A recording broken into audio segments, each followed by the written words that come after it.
guys, and welcome back to this week's video. Oh, I'm out of breath. I just had to run to get the post, but everything's fine. So it is Friday today. I have been so bad this week, guys. I've filmed and I will be posting on Friday, not Thursday. I'm gonna have a drink. My gosh. We're good. But so I'm really sorry that I didn't post yesterday. It's been a beautiful week. I've been quite busy doing little bits and bobs, and it's been so lovely. I've literally been sat in the garden most of the week, so honestly haven't really felt in the mood to kind of sit in front of the camera and chat for a while, and I just sort of wanted to be outside and just enjoying it as much as possible, because we're not always lucky to have this weather in Britain, so I thought I need to make the most out of it. But I'm really sorry that I didn't bring the content yesterday, but I've got lots of new content planned for you guys in the next weeks. It's very exciting. I've got a really good announcement that I will be now introducing daily and weekly vlogs, because I have downloaded a new software called Blender on my laptop, and it is so good apparently. Fingers crossed, I haven't actually tried it yet, but apparently it is one of the best free editing softwares, so I'm going to give that a go for you, and hopefully I'll be able to bring you daily vlogs that are just focused on one day, and then I might do a weekly vlog on maybe a Sunday where I film 1 or 2 days in the week and then put it together in one main video for you. So I'm hoping that will go well. I need to have a good day where I sit and I learn about it and I watch tutorials. I've watched a few, but I think I actually need to be sat at my laptop with some content to practice with. So that will be hopefully in the next 2 weeks, I'm hoping, fingers crossed. But as for today, it's still pretty hot outside today, but I thought today I would be doing a little isolation favourites video. So what I have been loving in isolation, the things that I've been enjoying, and what's been getting me through just day-to-day stuff. Obviously we are not in lockdown as such anymore in Wales. We still have to adhere to social distancing and other really important rules, but we are allowed to go out, we're allowed to pop out to the shops. You know, big shops are opening now, like Primark, so that's really exciting because that means that there's a bit of a sense of normality. But I thought for the people that are still slightly apprehensive to go out and still, you know, apprehensive to kind of merge back into that, these are just some activities that you can do in your day to try and fill your day up a little bit, just with something productive, you know, rather than just being on your phone or just, you know, doing the same old thing. So I thought we'd get started. I've got a few different activities that I've been loving, but I thought I'd start with my number one favourite of the moment. Now, if you know me, guys, you know I'm a bit of an avid reader. I know that sounds a little bit geeky, but I've always been an avid reader, and I have actually been loving having the time to read the books that I genuinely am enjoying, and the ones that I've made lists that I wanted to read, and I'm finally managing to get through that list with no other kind of distractions. I have to read a lot of my subject for English, which has been really interesting actually. I've gone outside my usual comfort zone of books, and I've ventured into some classics and some different genres, which has actually been really interesting. But I've got 5 books for you today that I'm going to have a little chat with you about. I am sorry if you guys find this bit boring. If you want to skip ahead, maybe 10-15 minutes, probably 10 minutes. I'll talk about all of them, but I'll only do it briefly. So if you guys want to skip ahead and move on to the next section of the video, that is absolutely fine, because I know that reading is not everybody's cup of tea. So let's get started. My favourite reader at the moment is actually called Lisa Gardner. She's amazing, and she focuses on kind of the FBI, criminology, you know, solving murders, that kind of genre, which I find really interesting because that genre has the opportunity for a lot of plot twists, a lot of interesting information. You know, it's the character development that you can have in those books is just amazing. So I picked these 3 to show you guys today. We've got these 3 beauties. The first one is actually my favourite one, and it's called The Perfect Husband. And I'm not going to go into too much detail, because obviously if you guys want to read it, then I don't want to give away the plot. But basically this one, in brief, It's about a young woman called Tess who married an older policeman. They had a perfect life, a perfect house, and things started to get a bit corrupt, a little bit wrong. Things started to go really badly wrong, and their marriage collapsed when it was revealed that he was a serial killer, and he got arrested. He escaped, but that is only, like, that doesn't get covered in the actual book. That is only the introduction bit. The main focus of the book is after he escapes and how the FBI find him again, because obviously they've already found him once, and how she copes with the idea that her ex-husband is now on the streets and has her in his sights, essentially, because she, without giving too much away, she has a big part in the first bit of the novel involving his first arrest. So this is an amazing book. 10 out of 10 for me for interesting information and just having such an amazing plot, because you are so transfixed by this plot, you are so interested in it, you cannot put this book down. Honestly, it is amazing. The other two that I picked are both very different. We've got The Killing Hour and The Other Daughter. She has a massive collection of about 17 books. They are in order, but you don't have to read them in order. However, some of the characters kind of channel across the books, and it might be worth starting at the beginning. So on the front page of the book, they have the list. They have the list of the books in the order, and obviously that's grown a lot more since that whole page is pretty much filled now. But these are kind of. This one is the second book. I'm not sure what number this is. This is quite far into the collection.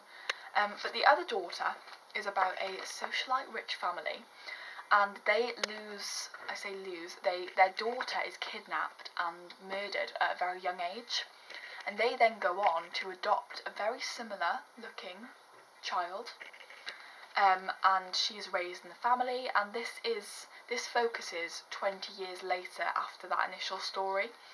So 20 years later, the daughter is grown up, but she's starting to find out about some of the secrets and darkness of her family, and she gets approached by a reporter who has previously dealt with an infamous serial killer, and he has somehow connected her with this killer. So it's very, very interesting, because there are a lot of different characters within this book, and it's almost like a spider web of crime, almost. It's really, really interesting.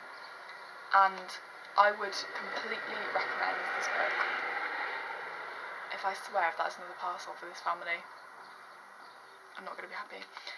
But it's really interesting, and actually, it's not my favourite because I feel like the plot twist could have been better. But that's just me, because I have really high standards of these type of books. But I'd say this is a 7, perhaps, 7 out of 10. Because it is very interesting, and as the plot thickens, it does get more interesting, so I would definitely recommend this one. The third one even, is a bit apt at the moment, because obviously it's been 30 degrees, it's been very hot, so I would say that this is probably one of my favourite ones at the moment as well. It's about, I'll just shut my window a second, guys. It is about a killer, an environmentalist killer, who essentially works against the police to try and get some kind of attention to environmental disaster spots. It's very complex. He kind of kills the first girl, then he uses her as a compass to find the second girl. Hello, I'm just filming. Okay. But he uses the first girl as sort of a compass for the second girl, because she is left alive, and she is left in the spot that has environmental damage. Really difficult to explain, but one of the main characters is the FBI profiler Quincy, who is in the other two books that I've just mentioned, and they basically have to work very quickly to find this second girl. This is a really good one if you're interested more in the characters and in kind of how they solve crimes rather than the actual killer itself, because it doesn't focus very much on the actual killer, it's more solving the crime. So if you're more interested in this kind of theme, then I would suggest going for this one, because it's kind of the only one so far in the collection that does that, instead of focusing on one specific killer. So I would suggest that if you're more interested in that, then definitely go for this one. The other two that I have are some classics that I read for English, but I actually really enjoyed them. So the first one that I've got is The Secret History by Donna Tartt. She is quite an unknown author. I haven't heard of her before, but she sort of does a very much Crime and Punishment style of writing as well. This is much more kind of dark academia themes, so if you're interested in like the university kind of literature, this is definitely up your street. It's about a group of Greek learning students. They learn ancient Greek, and they're all very close. They've all got kind of this kind of strange connection between them, and it's basically their journey in the university and the different strange activities that they engage in, and it has pretty detrimental consequences. So I would say that I can't really explain this one because the plot is so dense that if I explained this one, I'd probably give the whole book away. But it is a really interesting book, and actually this is possibly my favourite book ever after reading it. I was obsessed with this for a good 3 weeks in lockdown, but I would definitely recommend this one. My second book is To Kill a Mockingbird. Now a lot of you guys probably know this book from hearing about it, or perhaps having to read it in school. But I've never read it before, and I thought that as an English student I probably should at some point read it in my lifetime. So I gave it a read, and I was genuinely so surprised by how much it engaged me. I thought it was just going to be one of those classics that you pick up and you don't really want to read, but you know you have to read. But I would recommend this to anybody. It is such an important book, especially with what's going on at the moment with the Black Lives Matter movement.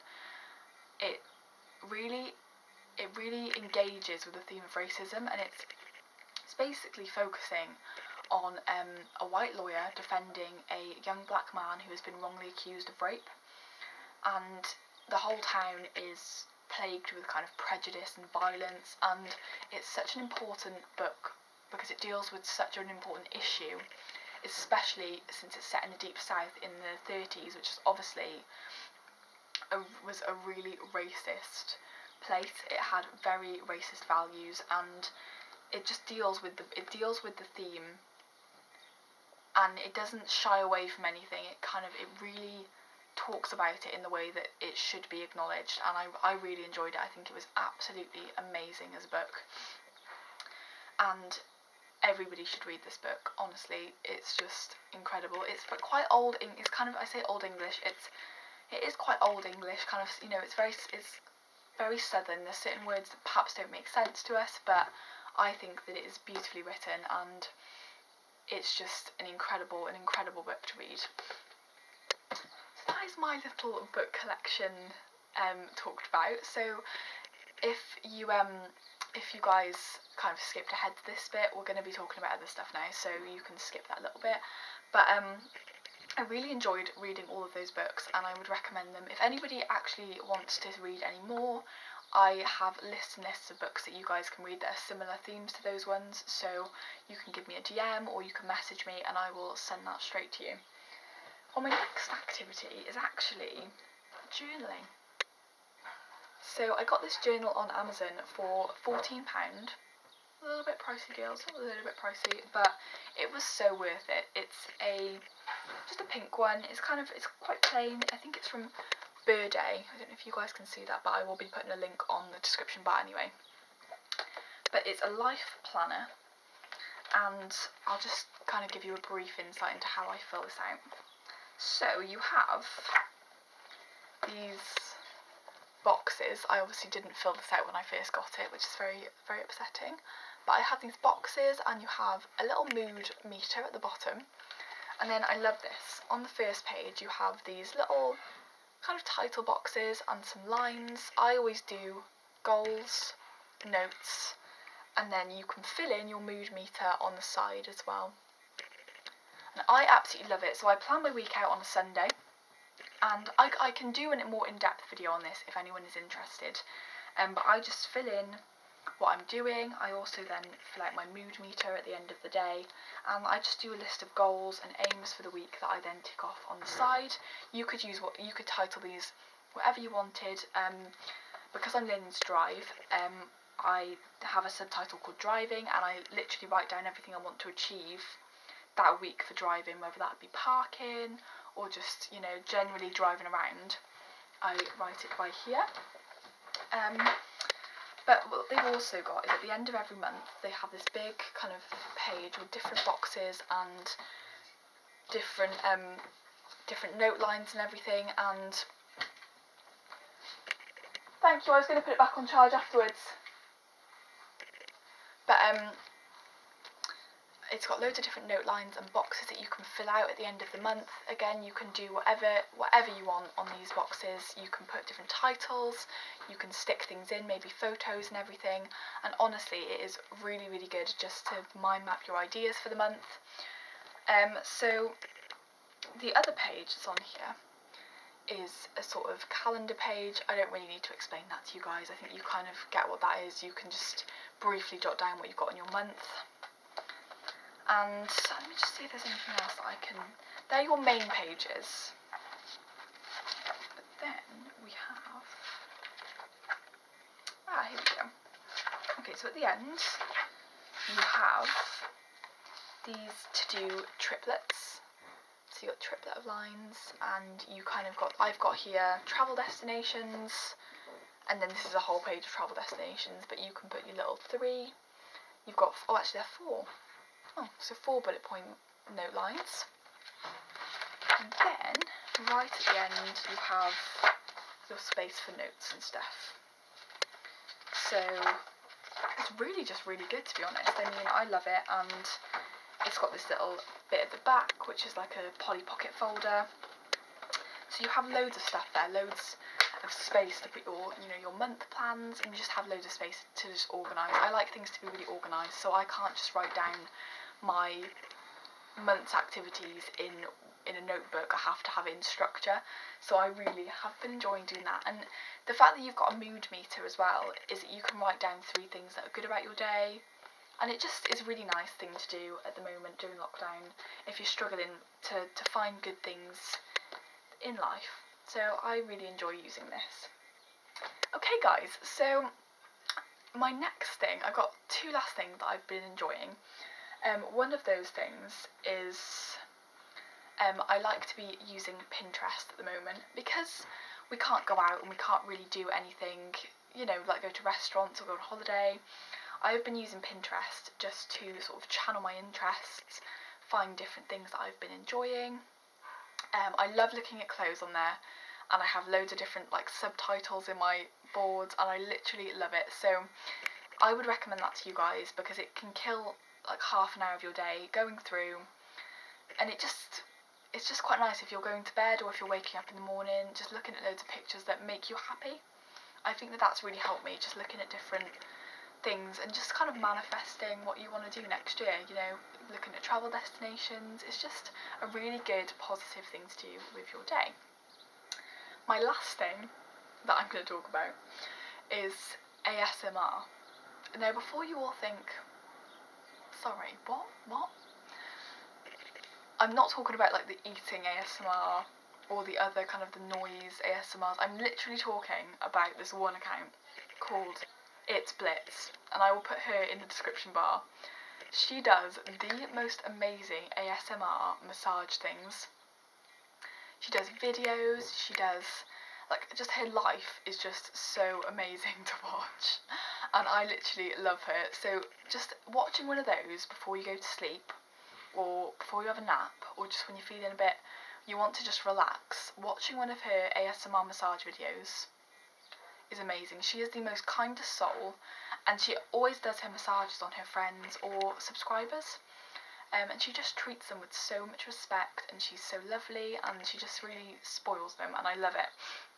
So I would really recommend, if you're struggling, because I know a lot of people in isolation are struggling at the moment with sleeping, if you watch one of her videos, then honestly you will just, it can send you straight to sleep. It is just amazing. And she does do the whispering, But if you're not really interested in the whispering and stuff, then I normally just watch it soundless. But it is so relaxing, and the way she films as well, like the way she films like candles and stuff is really nice to watch. So I'd really recommend her. I'm going to put her in the description bar below. But that is all I wanted to talk about with you guys today, actually. It might have been a bit of a boring video for some people, but I just wanted to have a chat with you guys about some little things I've been doing. I've seen a lot of people that have said they've been interested in looking for book recommendations, so I thought I would put that on here as well. But obviously some people won't, so I completely understand that. But just little things like journaling and just, you know, going on Pinterest and manifesting and all of that is just really good, and it's a really positive thing to do at the moment when there's not much else to focus on. But I really hope you guys have enjoyed this video.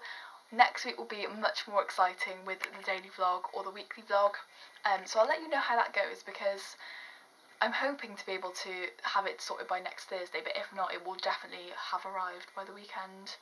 The video will be edited and it won't be a mess, hopefully. We're just gonna hope for the best, to be honest, girls. But I really hope that you have a really positive week, and I will hopefully see you with a weekly vlog next week. But don't worry, if I can't get it sorted, I will come up with something else that will be not quite as good, but it will be, you know, along those lines. Okay, so have a lovely week, and I hope that everyone is okay during lockdown, and we're almost there, guys, hopefully. So let's just try and stay positive.